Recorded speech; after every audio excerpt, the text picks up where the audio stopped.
মসজিদ নববী যেমন আমার, বাইতুল মুকাদ্দাস আমার। বাইতুল মুকাদ্দাসের একটা ফজিলত তো একটু বেশি। পৃথিবীর একটা মাত্র মসজিদ এমন আছে যে মসজিদের সমস্ত পয়গম্বরগণ একসঙ্গে জামাতে নামাজ আদায় করেছেন, সেই মসজিদটাই হলো বাইতুল মুকাদ্দাস। সঙ্গতটা আজকে সমস্ত পয়গম্বরগণকে বাইতুল মুকাদ্দাসে পাঠিয়ে দিলেন। জিবরাইল আমিনকে দিয়ে আযানের পদ্ধতি রব্বে কারীম আবিষ্কার করলেন।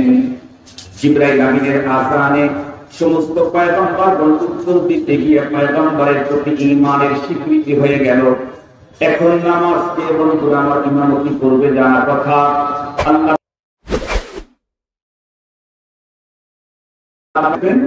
আল্লাহ পাক রব্বুল আলামিন তার প্রিয় হাবিবকে দাওয়াত দিলেন, ডেকে নিলেন তার আরশে।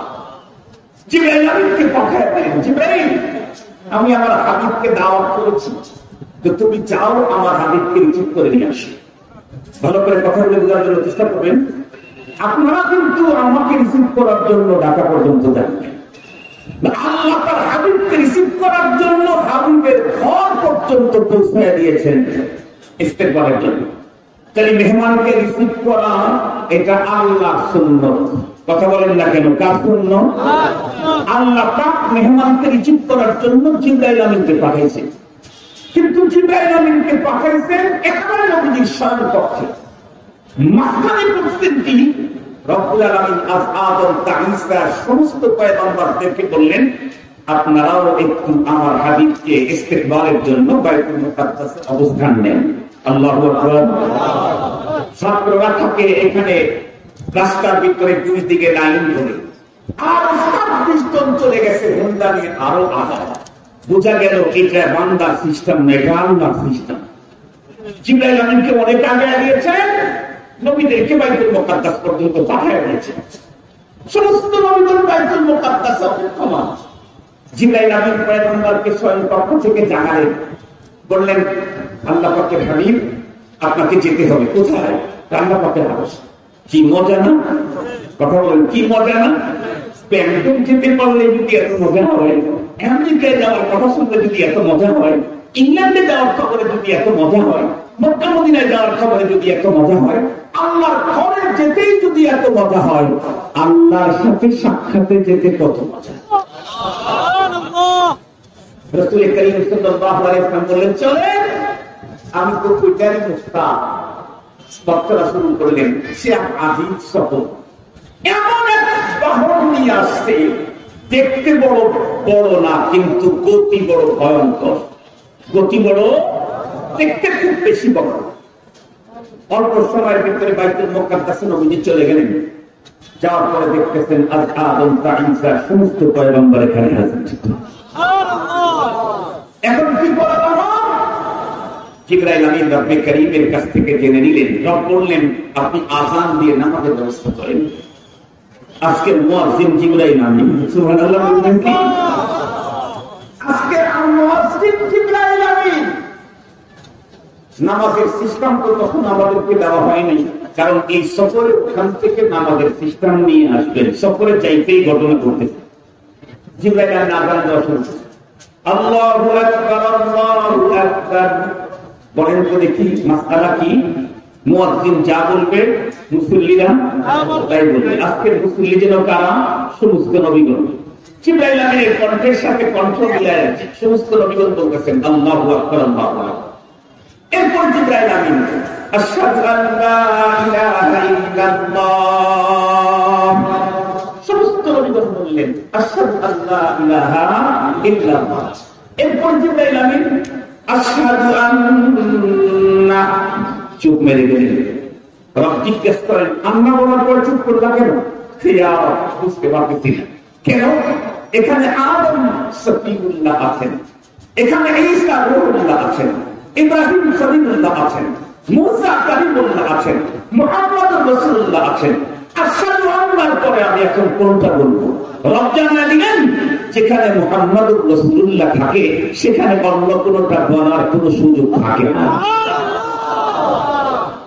জিবরাইল আমিন এখন বলেন আশহাদু আন্না মুহাম্মাদার রাসূলুল্লাহ, সমস্ত নবীগণ জিবরাইল আমিনের কণ্ঠের সাথে কণ্ঠ মিলাইয়া মুড়িয়ে বললেন আশহাদু আন্না মুহাম্মাদুর রাসূলুল্লাহ। ওই যে রূহের জগতে আমার নবীর প্রতি ঈমান আনার ওয়াদা নিয়েছিলেন, সেই ওয়াদা পূরণ করার জন্য বাইতুল মুকাদ্দাসে আল্লাহ সকল নবীদেরকে পাঠিয়ে দিলেন। সুবহানাল্লাহ। মুসলমান ভাইরা আমার কথা ভালো করে বুঝবেন, রূহের জগতে রব্বুল আলামিন সমস্ত নবীদের কাছ থেকে ওয়াদা নিয়েছিলেন, লাতুমিনুন্না বিহি ওয়া লাতানসুরুন্নাহ। قال أأقررتم وأخذتم على ذلكم إصري قالوا أقررنا। আজকে সমস্ত পয়গম্বরগণকে বাইতুল মুকাদ্দাসে পাঠিয়ে দিলেন। জিবরাইল আমিনকে দিয়ে আযানের পদ্ধতি রব্বে কারীম আবিষ্কার করলেন। জিবরাইল আমিনের আযানে সমস্ত পয়গম্বরগণ উত্তর দিতে গিয়ে পয়গম্বরের প্রতি ঈমানের স্বীকৃতি হয়ে গেল। এখন নামাজ কে বন্ধুরা আমার ইমামতি করবে জানা কথা। আল্লাহ পাক জানায় দিলেন ইমামতি ইমামুল আম্বিয়া মুসাদ্দিকুল আম্বিয়া ইমামতি করবেন। মুসাদ্দিকুল আম্বিয়া ইমামতি করবেন। মুসাদ্দিকুল আম্বিয়াকে এই আয়াতে কারিমাতে তো আল্লাহ পাক বলেছেন সুম্মা জাআকুম রাসূলুম মুসাদ্দিকুন লিমা মাআকুম।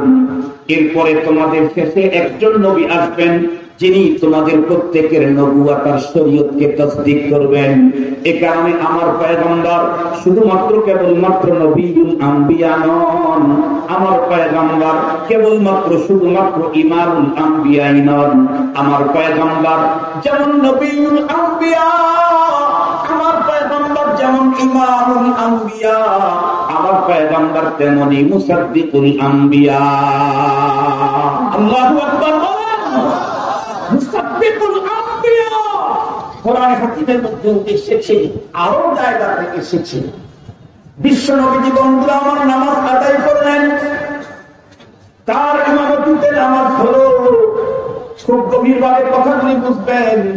আল্লাহ শুকর, আমাদের বাংলাদেশে অনেক মুসলমানদের ঘরে বাড়িতে ব্যবসা প্রতিষ্ঠানের ভিতরে খানায় কাবার ছবি বরকতের জন্য আমরা দেখতে পাই। বিশ্বনবীজির রওজায়ে আতহারের সবুজ গম্বুজের ছবিটাও আমরা দেখতে পাই। কিন্তু আমাদের দেশের মুসলমানদের ঘরের ভিতরে বাইতুল মুকাদ্দাসের ছবি আমরা তেমন একটা পাই না। আজকে থেকে নতুন বার্তা নিয়ে আপনাদেরকে যেতে হবে, মনে রাখতে হবে বাইতুল্লাহ যেমন আমার, মসজিদ নববী যেমন আমার, বাইতুল মুকাদ্দাস আমার। বাইতুল মুকাদ্দাসের একটা ফজিলত তো একটু বেশি। পৃথিবীর একটা মাত্র মসজিদ এমন আছে যে মসজিদের সমস্ত পয়গম্বরগণ একসঙ্গে জামাতে নামাজ আদায় করেছেন, সেই মসজিদটাই হলো বাইতুল মুকাদ্দাস। সঙ্গত কারণে কানায় কাবার উপরে যদি কোন শকুন তাকাইতে থাকে তার চক্ষু যেমন আমরা থাকতে দেব না। মসজিদে নববীর উপরে কেউ যদি বন্ধুরা আমার বাঁকা চোখে তাকায় তার চোখ যেমন আমরা উপরে ফেলে দেব। প্রয়োজন হলে বাইতুল মুকাদ্দাসকে মুক্ত করার জন্য টোটাল লাইফ আর পুরো ফ্যামিলি আল্লাহর রাস্তায় জীবন দিয়ে দিতে হবে। বাইতুল মুকাদ্দাস আমার, কাবা যেমন আমার, মসজিদে নববী যেমন আমার, বাইতুল